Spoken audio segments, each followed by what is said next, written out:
Hey everyone, today we're going to talk about how to solve for the sample size given the margin of error for a one proportion Z interval.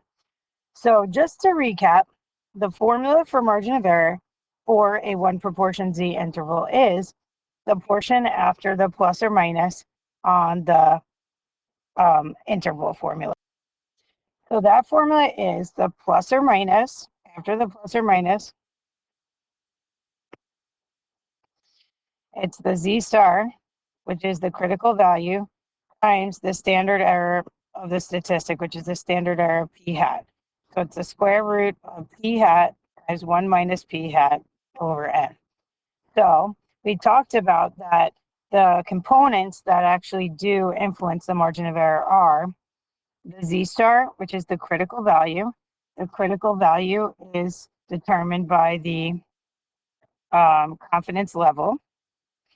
And the confidence level, as the confidence level, we said, as the confidence level increases, the Z star value increases and the margin of error gets wider.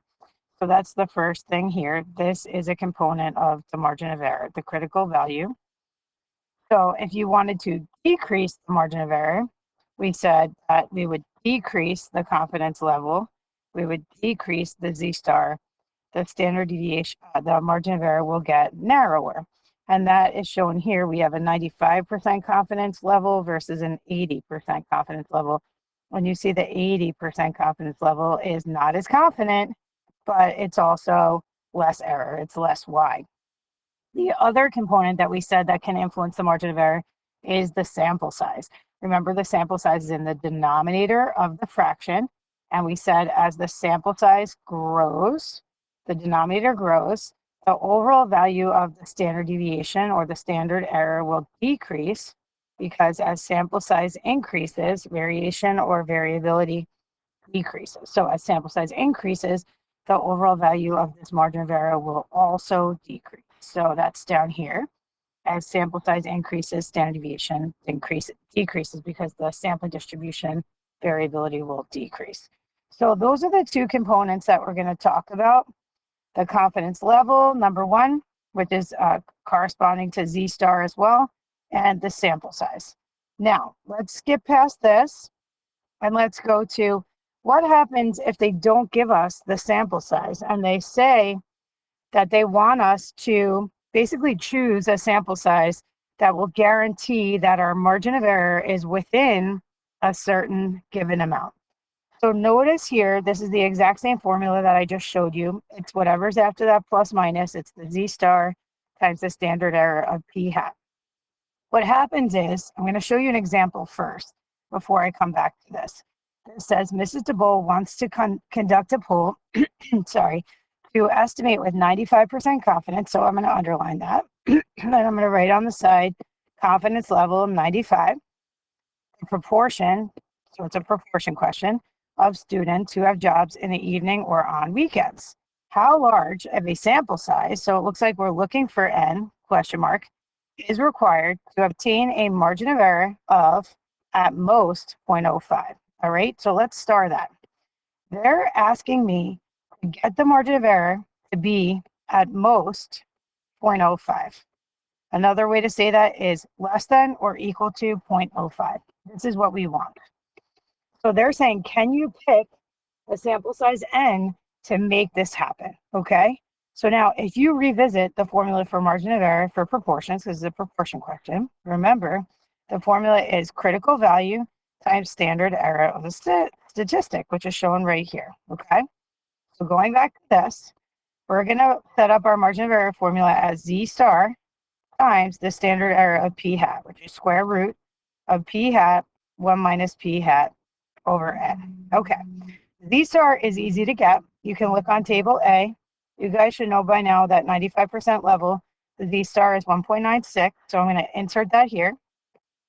And now I'm going to set up this inequality. At most 0.05. We know we want this side to be less than or equal to 0.05 because we want our margin of error to be less than 5%. Okay. We want it to be not too much error. Okay. Now here's the problem. We're solving for n. Okay, we want to solve for n, But there's another unknown here that we don't have. We don't have p hat and we don't have n. So we definitely know that the n in the denominator is going to be the unknown. But what's up with p hat? Okay. So now if usually the general rule is if you have p, you use p in here, and then it's called standard deviation. If you don't have p, you use p hat in there, and then it's called standard error. But the problem is we don't have p and we don't have p hat. So what do we do in here for this p hat and the 1 minus p hat, right? Question mark.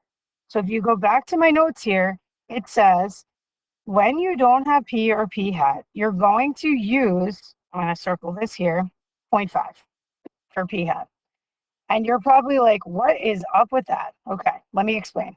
Some textbooks call the 0.5 p star, and that's basically a guessed value of p hat. It's actually an overestimate of the margin of error because it says it down here, the margin of error is largest when p hat equals 0.5. It's considered a conservative guess, and I'm going to show you what I mean by that.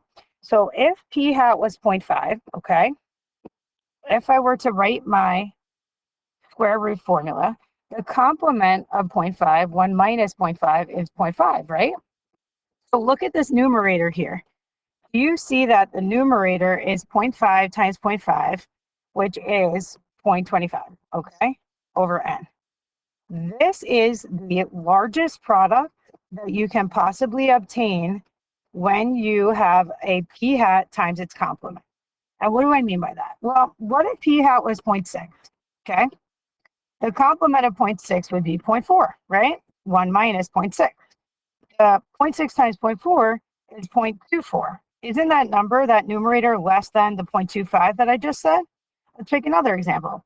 Let's say p hat was 0.9. The complement of 0.9 would be 1 minus 0.9, which is 0.1.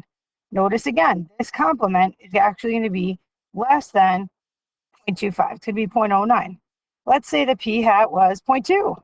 The complement of 0.2 is 0.8, 1 minus 0.2. When you multiply 0.2 times 0.8, you're going to get 0.16. So basically what I'm trying to say is the largest possible product in the numerator of any of these p hat times q hats is going to be the 0.5 times 0.5, because 0.5 times 0.5 is 0.25. You're not going to get any bigger numerator than that. So you're not going to get any bigger standard error than that. And you're not going to get, this is the standard error, this whole radical situation here. And you're not going to get any margin of error bigger than that, because the margin of error is going to be the z star times this whole situation.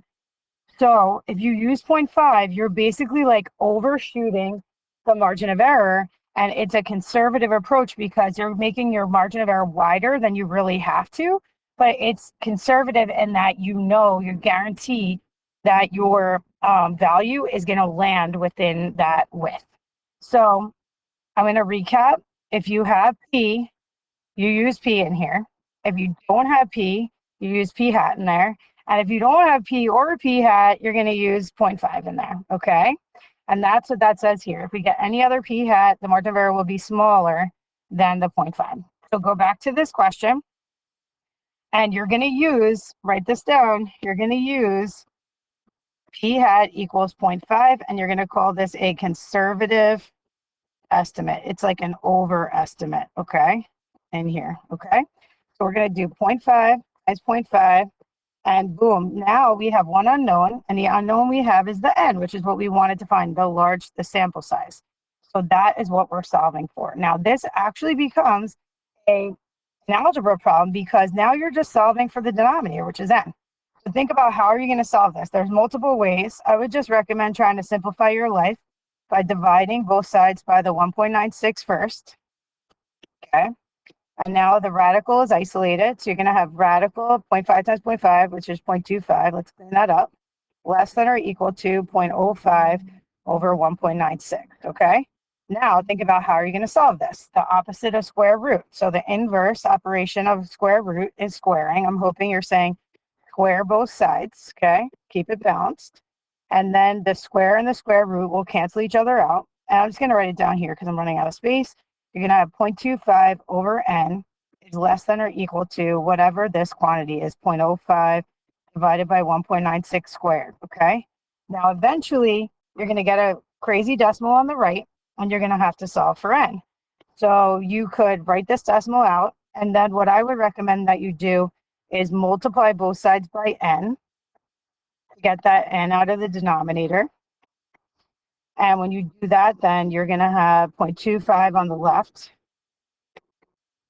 is less than or equal to whatever this is again. I'm going to get my calculator out in a second.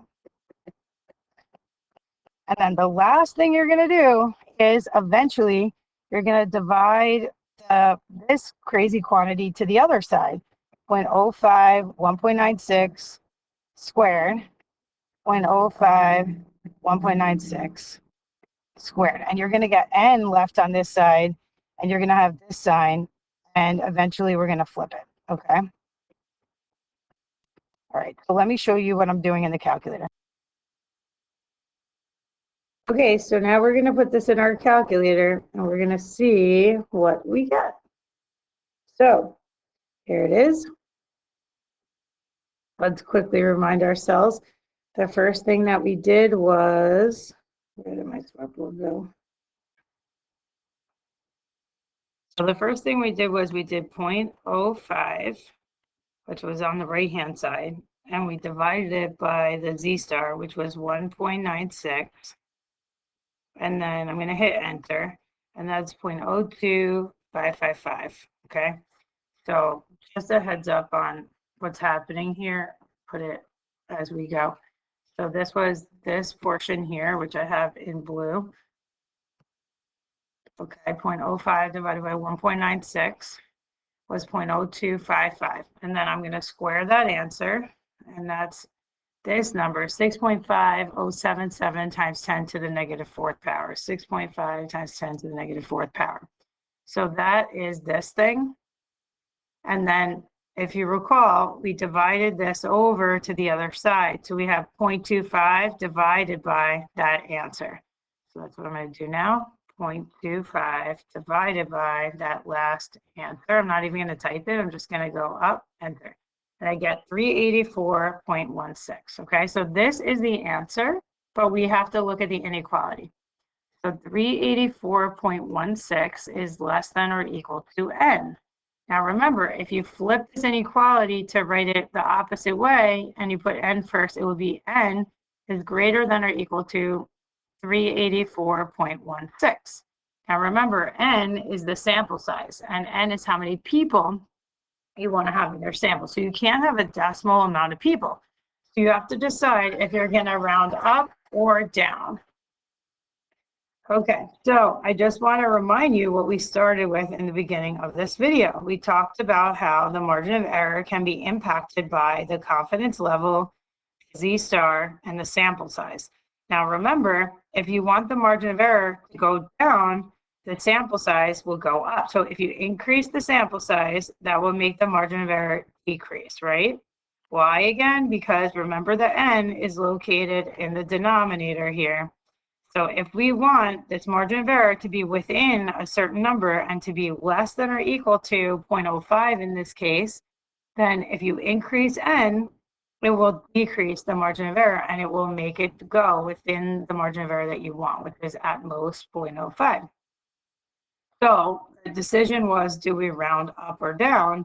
And because this says greater than or equal to, you're going to round up, because if you increase your n, you will decrease your margin of error. If you decrease your margin of error, it will become within that interval that you want.